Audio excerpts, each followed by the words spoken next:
Hello hello, salut à toi qui me regarde, je suis Christelle et bienvenue sur ma chaîne Koala d'Asie. Aujourd'hui je filme pour une fois à l'extérieur. Je trouvais que c'était le bon moment pour relever un challenge, c'est-à-dire sortir de ma zone de confort.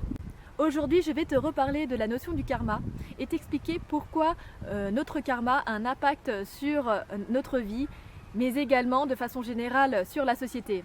Donc dans cette vidéo, je vais regrouper pas mal de notions philosophiques bouddhiques telles que la loi de cause et d'effet, l'interdépendance, la non-dualité entre soi et son environnement. En fait, toutes ces notions qui nous permettent de mieux comprendre en fait comment les phénomènes interagissent dans notre vie afin de prendre de la hauteur sur ce que l'on vit. Mais avant de commencer, abonne-toi à ma chaîne si ce n'est pas déjà fait et active la cloche de notification. Le karma, qu'est-ce que c'est ? Je ne sais pas si de ton côté tu te poses des questions du type pourquoi ça n'arrive qu'à moi ? De rencontrer plus ou moins les mêmes personnes ou de rencontrer le même type de situation, en tout cas cette sensation de tourner en rond ou même que tes proches te reprochent de faire les mêmes erreurs. Ou à l'inverse, tu es exaspéré de voir tes proches reproduire les mêmes erreurs, retomber dans les mêmes problèmes, en tout cas de s'enfoncer dans les mêmes problèmes, de les voir tourner en rond sans cesse. Et bien le karma, c'est cette manifestation dans la vie de chacun qui n'est pas la même d'un individu à un autre, d'où le fait que nous ne sommes pas nés dans les mêmes conditions de vie, les mêmes conditions de santé, un état de vie différent d'un individu ou un autre, plus dans la bienveillance pour certains ou plus dans la destruction pour les autres, d'où la différence en fait dès la naissance.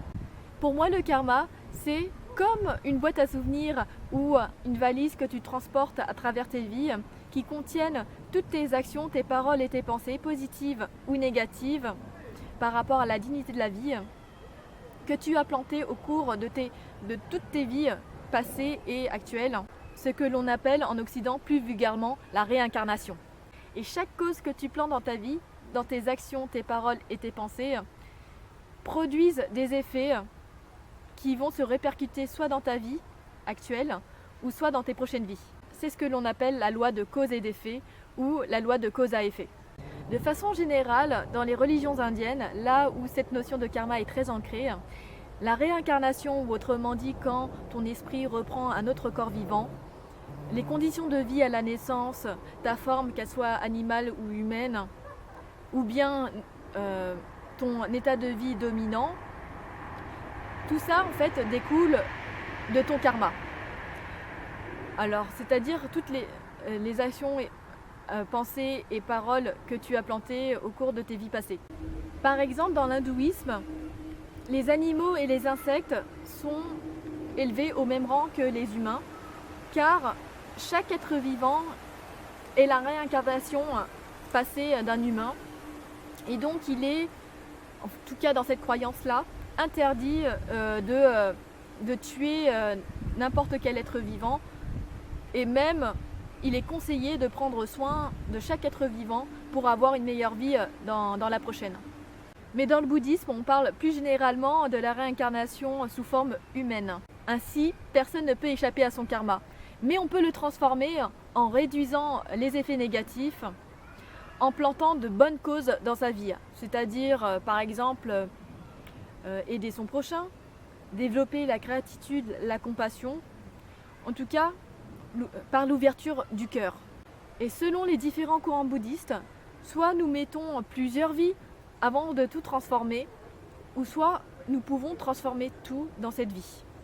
En gros, chacun est responsable de sa vie, tout a un sens, rien n'est dû au hasard. Et c'est à nous d'en comprendre le sens en faisant un travail profond sur soi-même pour s'éveiller à cette compréhension des phénomènes qui interagissent dans notre vie, pour ainsi transformer en profondeur notre karma et pouvoir tout surmonter dans la vie. Et pour transformer en profondeur son karma, il existe plusieurs types de méditation, c'est-à-dire une pratique qui permet de se recentrer et de se reconnecter à soi-même. Un travail tout en profondeur, c'est plus que de la réflexion, c'est vraiment un travail profond, trouver un sens profond à sa vie en touchant justement sa nature, en creusant pour trouver sa nature profonde. Pourquoi notre karma impacte la société ? Alors cette question se réfère à la notion d'interdépendance ou de la non-dualité entre soi et son environnement. L'interdépendance signifie que chaque élément dépend de l'autre dans l'univers. En gros, il n'existe pas d'élément qui vit en autarcie ou isolé des autres, y compris les êtres vivants. Si je poursuis ce raisonnement, chaque élément impacte sur les autres comme l'effet domino. En gros, si je plante de mauvaises causes dans ma vie, non seulement je vais alourdir mon karma, mais également avoir une influence négative sur mon environnement. Et à l'inverse, si je plante de bonnes causes dans ma vie, non seulement je vais alléger mon karma, ce que l'on appelle généralement dans le bouddhisme l'allègement de la rétribution karmique, mais également créer des valeurs dans mon environnement. Quant à la notion de non-dualité entre soi et son environnement, nous faisons qu'un avec l'univers, c'est-à-dire que nous faisons tous partie de l'univers, tout comme l'univers est en nous. Nous sommes constitués d'eau, d'énergie, des éléments de la terre, tout en étant précieux et uniques. Si je poursuis ce raisonnement, notre environnement reflète notre karma, c'est-à-dire que ce que je perçois d'une situation ou vis-à-vis d'une personne, en fait tout cela est influencé par mon karma, comme si c'était un filtre qui était posé sur mes yeux et qui déforme la réalité. Et chacun a un filtre différent. Souvent quand on parle de karma, on parle généralement de karma négatif, c'est-à-dire toutes les mauvaises causes que nous avons plantées au cours de nos vies passées et qui produisent des effets dans cette vie, en tout cas qui nous mettent à l'épreuve comme un retour de bâton.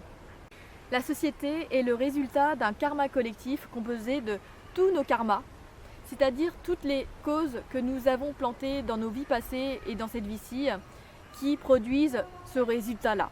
Mais à chaque moment, on peut décider de transformer ce karma collectif par une prise de conscience individuelle en montrant l'exemple, tel un colibri qui, essayant d'éteindre le feu dans la forêt, apporte sa part avec son seau, comme dirait Pierre Rabhi. Attention, je ne dis pas que la transformation de ce karma collectif ne dépend que de toi, mais en transformant profondément ton karma et en aidant les autres à faire de même, c'est-à-dire éveiller leur conscience à ton échelle, cette conscience collective va changer le destin de l'humanité.